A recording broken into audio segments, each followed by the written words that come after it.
নমস্কার, জয়ার জগৎ সংসারে সকলকে স্বাগত জানিয়ে আজকের পর্বে আমি দুধ পিঠে রেসিপিটি সকলকে শেয়ার করছি। প্রথমে হালকা গরম জল করে তাতে একটুখানি লবণ দিলাম, গরম জল একটু তুলে রাখলাম এবং তারপরে একটু একটু করে চালের গুঁড়োগুলো আমি দিয়ে এভাবে মেখে নেবো হাতার সাহায্যে, এবং গ্যাস অফ করেই অবশ্যই এটা করতে হবে।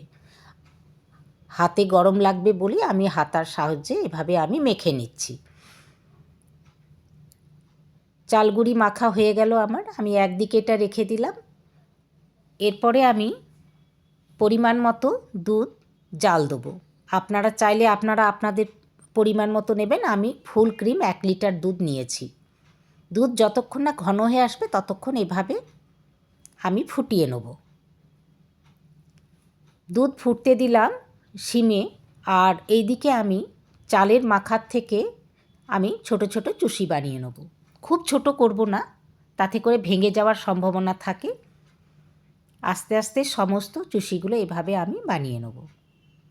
শীতকালে নানা রকমের পিঠে, ভাপা পিঠে, মেলা পিঠে, পাটিসাপটা, দুধ পিঠে, পরবর্তীকালে আবার সব পিঠেই এখানে আমি আস্তে আস্তে শেয়ার করব। দেখুন দুধের কত সুন্দর ঘন হয়েছে, রঙটাও ভালো হয়েছে।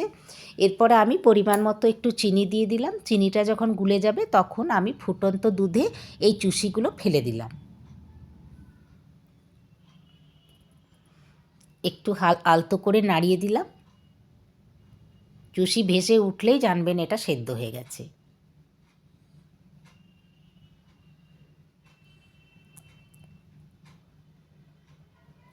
এরপরে 2টো এলাচ ফাটিয়ে আমি দুধের মধ্যে দিয়ে দিলাম।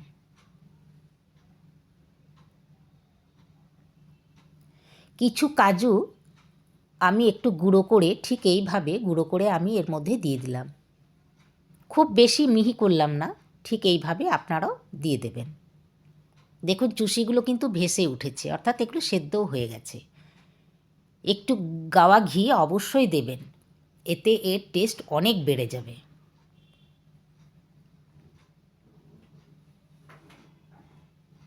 এই মরশুমে অবশ্যই খেজুর গুড়, আমি খেজুর গুঁড়ো দিয়ে দিলাম।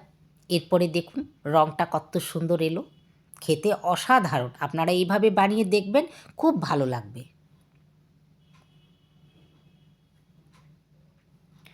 শেষে নামানোর সময়তে আমি দিয়ে দিলাম অর্ধেকটা নারকেল কোড়া। আমার হয়ে গেল দুধ পিঠে বা চুষির পিঠে। ভিডিওটি ভালো লাগলে অবশ্যই লাইক করবেন, শেয়ার করবেন, সাবস্ক্রাইব করবেন, আর আপনার মূল্যবান মতামত জানাবেন। নমস্কার।